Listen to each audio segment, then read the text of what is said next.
teacher like that. As we were doing some brand logo quiz on Sporkle, I remember the exact moment it happened. Right after my friend answered a question, I remember the exact answer too, Adidas. The dean's voice came through the loudspeaker.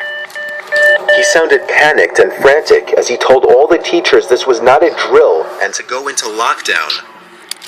I actually got the chills, and I got goosebumps on my arms as our usually laid-back teacher too seemed panicked as he ran to turn off the lights and ushered us to the back corner of the room. We all sat in silence for about 2 minutes, and then the usual buzzing that came from a panel in the back of the room ceased, indicating that the school must have cut all the power. We all looked at each other, realizing this must be serious. A few more minutes of waiting later, we heard a man screaming at the top of his lungs coming down the hallway.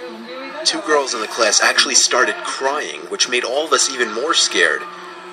As the screaming got closer to the classroom, the lunatic-sounding man started banging on the lockers while screaming, "I'll kill all of you." It was at that moment that I started to fear for my life.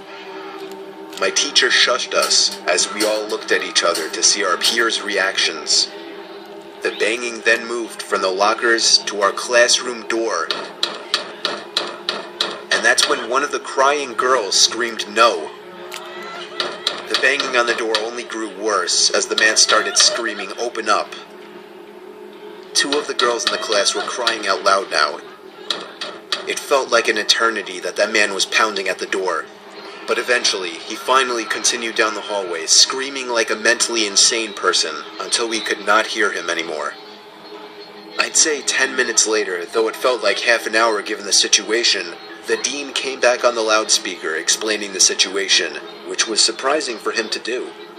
He explained that some apparently mentally unstable person entered the building and assaulted the woman sitting at the front desk, causing her to flee the building screaming, and staff wasn't sure if the man was armed or not. Now this was before the school had cameras or could afford proper security, so the school was wide open to something like this happening. The staff had done a sweep of all the hallways and classrooms and couldn't find him, so the dean instructed the teachers to resume teaching but to keep all the doors locked and to not let any students leave for any reasons.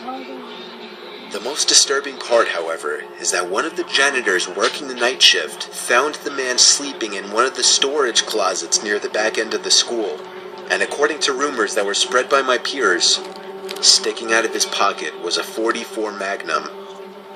The janitor must have done something stupid to wake him up, for example, leaving the closet door open, because by the time a police officer could arrive on the scene, the man was gone. My entire class, as far as I know, to this day, has no idea if this man was ever found, but I like to think that right now, he's being given the proper help that he needs.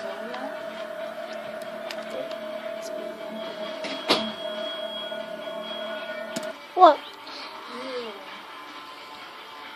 Who cares what? Oh, yeah, that sounded like the story of mine. 2 girls were crying. A guy was knocking on their door. Oh, that's creepy.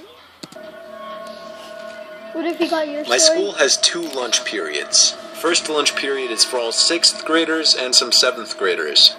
The second lunch period is for the other half of the 7th graders and all 8th graders. Day the lockdown occurred, it was overcast and rainy. During the first lunch period, I heard 4 loud booms. I personally thought it was thunder, but the entire lunch crowd started screaming. I was thinking those kids were just serious pussies, but the campus security came in and started yelling at people to go into the multi-purpose room, and the kids who were in line buying lunch had to throw out their lunch and come inside. Me and some friends went inside the room along with a huge group of other kids. Everyone was curious as to what was happening. Our multi-purpose room is huge, and the back wall of the room is made of see-through glass. When me and my friends were rushed inside the campus, security was covering the glass with the curtains, and there were adults at every exit. My friend Eric was curious, as well as the rest of us, so he asked one of the adults what was going on. When he came back, he said, "You know how right in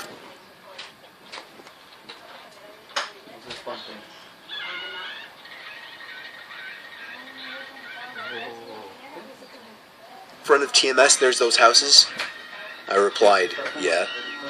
There's this mentally disabled, crazy man that barricaded himself in front of his house, and he's threatening to commit suicide and kill the cops if he's evicted. He was walking around outside of school watching kids in a weird way, Eric told us.